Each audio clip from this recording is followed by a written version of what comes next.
Okay, my name is Errol Voisin. I'm the plant manager here at Lafitte Frozen Foods in Lafitte, Louisiana. It was a wonderful feeling to have the secretary visit us to try to promote safe seafood.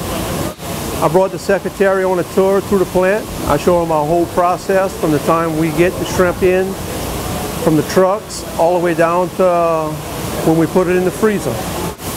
Okay, the shrimp we got this morning came from Texas and the Carolinas, all wild-caught shrimp. We're hoping with the start of shrimp season today that some white shrimp come in so we can get back to processing normally. A lot of lives depend on the seafood industry. Just like I'm from Washington State, we depend on seafood is a big part of our industry and our economy. But the Gulf region really supports much of the seafood industry for all of America. Are you concerned that the Louisiana seafood industry kind of has a bad rap right now? Well, I think that there's been a lot of misperceptions out there. That's why we're here. Let people know that it is safe, that there's a lot of testing going on before we reopen state and federal waters. But people need to understand that only about 22% of the area is closed off for commercial fishing. And as more testing occurs, we're going to reopen, but we're going to be very careful.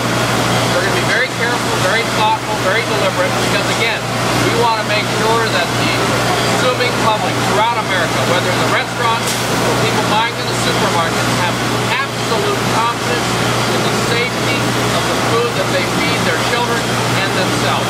Fine. Are there any programs that you can talk about that will help fishermen get back out on the water? I know some are a little hesitant to get out there right now.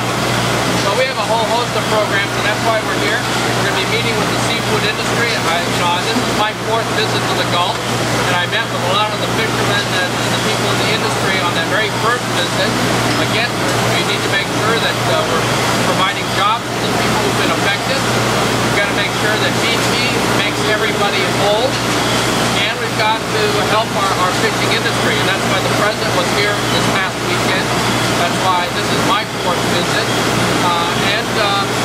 The administration is going to be committed to this area until it is fully restored, economically and environmentally. And that includes the fishing industry to tourism. Okay, on a good day we process anywhere from 65 to 80,000 pounds, and today there's just not too much. I really do think BP needs to give some kind of incentive for the fishermen to go back to work and help them, and also work with the fishermen. If they spot any oil from the bottom or anything, respond quickly.